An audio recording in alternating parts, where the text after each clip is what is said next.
जरूरी खबर। पश्चिम बंगाल में एसआईआर पर सुप्रीम कोर्ट का ऐतिहासिक आदेश। नमस्कार, मैं रियांशी और आप देख रहे हैं खबर समय। जो लोग 2026 के चुनाव में मतदान नहीं कर सकने के अफसोस अथवा गम में डूबे हैं, उनके लिए सुप्रीम कोर्ट का आदेश आशा की किरण लेकर आया है। अगर इस आदेश का पालन चुनाव आयोग करता है तो आप निश्चित रूप से विधानसभा के चुनाव में मतदान कर सकेंगे।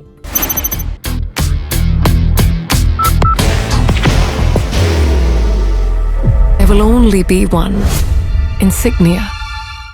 चुनाव आयोग मतदान से वंचित लोगों की अपील, विचाराधीन अथवा पेंडिंग मामलों की सुनवाई कर रहा है। बहुत लोग ये समझते हैं कि अब चुनाव में एक हफ्ते का भी कम समय रह गया है, ऐसे में वे वोट नहीं दे सकेंगे। लेकिन सुप्रीम कोर्ट ने स्पष्ट कर दिया है कि अगर चुनाव आयोग या ट्रिब्यूनल के द्वारा चुनाव के 2 दिन पहले तक मामलों को क्लियर कर दिया जाता है तो ऐसे मतदाता 2026 के विधानसभा चुनाव में मतदान कर सकते हैं।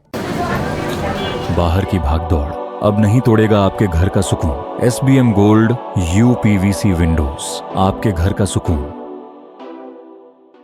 लेकिन अगर चुनाव आयोग ऐसा नहीं करता है तो मतदाता मताधिकार के पात्र नहीं होंगे। कुल मिलाकर चुनाव आयोग और अधिकारियों पर निर्भर करता है कि वो पेंडिंग अथवा विचाराधीन SIR मामलों का निष्पादन कितनी तेजी से करते हैं। हालांकि सुप्रीम कोर्ट का ये आदेश 3 दिन पहले ही आ गया था, पर आज उसे चुनाव आयोग की वेबसाइट पर अपलोड किया गया है। स्पष्ट है कि मतदान से 2 दिन पहले अगर ट्रिब्यूनल किसी मतदाता का नाम जोड़ने का आदेश दे देता है तो उसे मतदान का अधिकार मिल जाएगा। लेकिन अगर ऐसा नहीं किया जाता है तो मतदाता को मतदान का अधिकार प्राप्त नहीं होगा। अदालत ने चुनाव आयोग को निर्देश दिया है कि उनके समक्ष जो अपील आती है और उसका निष्पादन 21 अप्रैल तक हो जाता है तो सप्लीमेंट्री रिवाइज मतदाता रोल जारी करें।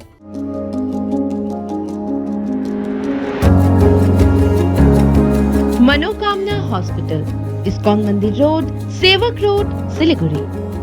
इसी तरह से दूसरे चरण का मतदान 29 अप्रैल को है। अगर 27 अप्रैल तक अपील का फैसला हो जाता है तो चुनाव आयोग के द्वारा तुरंत सप्लीमेंट्री रिवाइज मतदाता रोल जारी करना होगा। ऐसे में मतदाता चुनाव में भाग ले सकेंगे।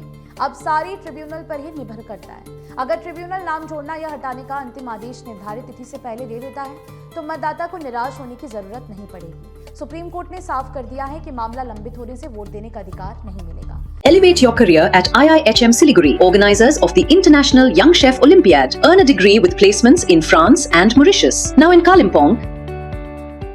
कोर्ट की दलील है कि अगर लंबित अपील वाले लोगों को वोट देने दिया गया तो आपत्ति करने वाले भी दूसरे के मतदान अधिकार रोकने की मांग कर सकते हैं। मालूम हो कि बंगाल में SIR के तहत लगभग 90 लाख लोगों के मतदान के अधिकार अधर में हैं। फिलहाल इस खबर से लोगों में खुशी का माहौल देखा जा रहा है। फिलहाल आपको बता दें कि आपके लिए खबर हमारे प्रतिनिधि सुरेंद्र श्रीवास्तव द्वारा लिखी गई है।